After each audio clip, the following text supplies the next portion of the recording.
ऐसे में अगर कोई हिंदुस्तानी जासूस बनकर गया हो और उसकी पोल खुल गई हो, फिर तो आप सिर्फ कल्पना ही कर सकते हैं कि उसके साथ पाकिस्तानी क्या सलूक करेंगे। लेकिन यह बात जानकर आपको और भी हैरानी होगी कि पाकिस्तान में 7 साल गुजारने वाले अजीत डोभाल की भी एक बार पोल खुल गई थी और एक मस्जिद के मौलाना ने पकड़ लिया था कि वो एक हिंदू है। जब पाकिस्तान में खुल गई डोभाल की पोल, एक मौलाना ने बता दिया तुम हिंदू हो। जब खुली पोल तो क्या हुआ डोभाल के साथ? लाहौर की एक मस्जिद में रह रहे मौलाना ने जब पाकिस्तान में जासूस बनकर गए अजीत डोभाल को पहचान लिया कि वो एक हिंदू हैं, क्योंकि अजीत डोभाल के दोनों कान में छेद था और एक मुसलमान कभी भी अपने कानों में छेद नहीं करवाता।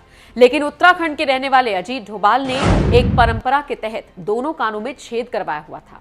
बस इसी वजह से उस मौलाना ने पकड़ लिया था कि डोभाल हिंदू है। और जब पाकिस्तान के शहर लाहौर में डोभाल के हिंदू होने की पोल खुली तो फिर उनके साथ क्या हुआ, ये आप खुद अजीत डोभाल से सुनिए। मैं आपको एक छोटी सी घटना सुनाता हूं, ये इसलिए क्योंकि किसी ने अखबार में छापी थी कुछ साल पहले। ऐसा हुआ कि वहां पर एक लाहौर के अंदर में एक बड़ी भारी वो है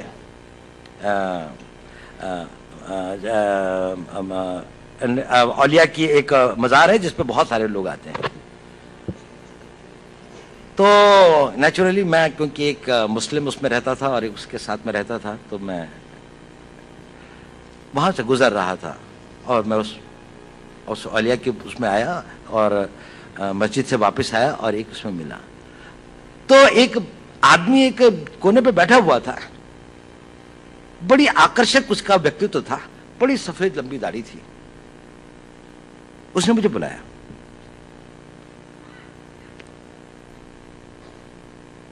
उसने कहा तुम हिंदू हो?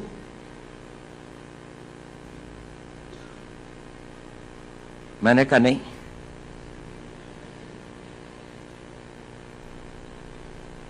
कहता मेरे साथ आओ। मैं उसके साथ चला गया। वो मुझे 2-4 गलियां ले जाके छोटे से कमरे में ले गया। उसने दरवाजा बंद कर दिया। उसने कहा देखो तुम हिंदू हो। मैंने कहा आप क्यों कहते हैं ये? कहने उसने कहा देखिए आपके कान छिदे हुए हैं। अब पता नहीं, बचपन में हमारे यहाँ एक प्रथा है, मैं जहां का रहने वाला हूं, कि कानों को छेदने के एक कान वेदन का एक वो होता है, एक वो है। अब शायद कम हो गई है, लड़कों की नहीं अब लड़कियों की होती है, लेकिन मेरे टाइम पे लड़कों की भी होती थी। तो मैंने कहा हाँ ये तो है कि मैं जब पैदा हुआ था तो था। मैंने कहा मैं बाद में कन्वर्ट हुआ। उसने कहा तुम बाद में भी कन्वर्ट नहीं हुए। खैर उसने कहा कि इसकी प्लास्टिक सर्जरी करवा लो, इस तरह से घूमना ठीक नहीं है। मैंने कहा अच्छा। खैर वो मैंने करवा ली या नहीं करा, इसके बाद में भी है, दिखाई देते हैं, कम दिखाई देते हैं पर दिखाई देते हैं। अजीत डोभाल ने जब उस मौलाना से पूछा कि आपको कैसे पता चला कि मैं एक हिंदू हूं, तो सुनिए इस सवाल के जवाब में उस मौलाना ने क्या जवाब दिया। लेकिन मैंने कहा ये बताइए, इतनी सूक्ष्म दृष्टि और इतना नहीं, मैंने नहीं कहा, उसने कहा। उसने कहा देखो पता है मैंने ऐसा क्यों कहा?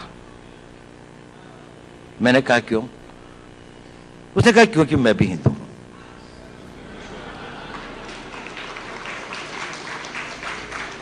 और उसने कहा कि देखो मेरा सारा परिवार इन लोगों ने मार दिया था, मैं यहां पर किसी तरह से अपने दिन काट रहा हूं।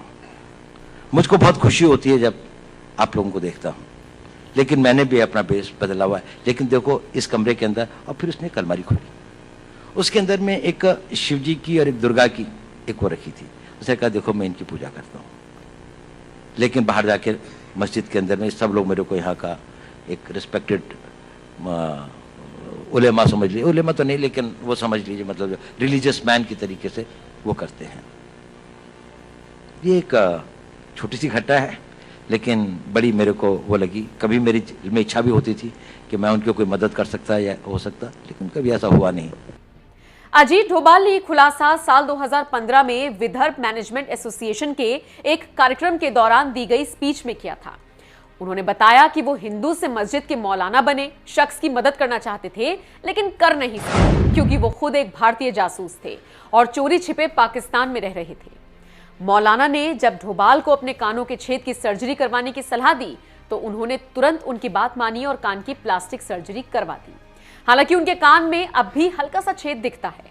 पाकिस्तान में 7 साल गुजारने के बाद भारत लौटे अजीत डोभाल केरल कैडर के 1968 बैच के आईपीएस अफसर रहे हैं। वो आईबी समेत कई महत्वपूर्ण विभागों के मुखिया रह चुके हैं। साल 2005 में आईबी के डायरेक्टर पद से रिटायर होने के बाद उन्हें भारत सरकार ने कीर्ति चक्र से सम्मानित किया था। फिलहाल वो इस वक्त मोदी सरकार में राष्ट्रीय सुरक्षा सलाहकार की भूमिका निभा रहे हैं और बेहद ताकतवर अफसर माने जाते हैं। कहते हैं वो एक बार जो फैसला ले लेते हैं तो फिर उस पर टिके रहते हैं। ऐसे तेज तर्रार अफसर के बारे में आपका क्या कहना है? अपनी राय हमें कमेंट कर जरूर बताएं। Let me tell you one thing, that you cannot be a good leader if you have not been a good follower. अगर स्वामी विवेकानंद जी, रामकृष्ण जी के प्रति उनके वो श्रद्धा और वो नहीं होता तो शायद जिनका स्वामी जी के प्रति बाद में वो श्रद्धा और विश्वास पैदा हुआ उन पर भी नहीं होता, जो बहुत आवश्यक है। To be a good follower और a good leader and this thing like that etcetera. अब मैं ये बात कह रहा हूं, मैं ये नहीं कहता हूं कि आप इस बात को स्वीकार करें या न करें, लेकिन मैं स्वीकार करता हूं, मेरे जीवन का अनुभव है, उसके आधार पर कह रहा हूं। So it is this, have blind faith in your leader.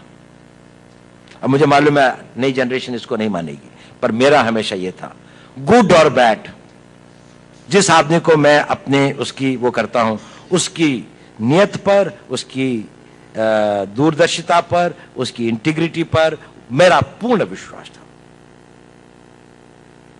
मुझे नहीं मालूम, मैं भगवान तो नहीं हूं कि सच था कि गलत था। आज के जमाने में इस उम्र में आके नाउ आई एम 70, मुझे लगता है कि शायद हो सकता है कि सभी लोग वैसे नहीं है जैसे मैं समझता था, लेकिन मैं कम से कम अपने फॉर्मेटिव ईयर्स के अंदर में मैं उनको भगवान के रूप में समझता था, सुपर ह्यूमन समझता था और मैं दिल से समझता था। मुझको लगता था ये वाकई में बहुत वो है।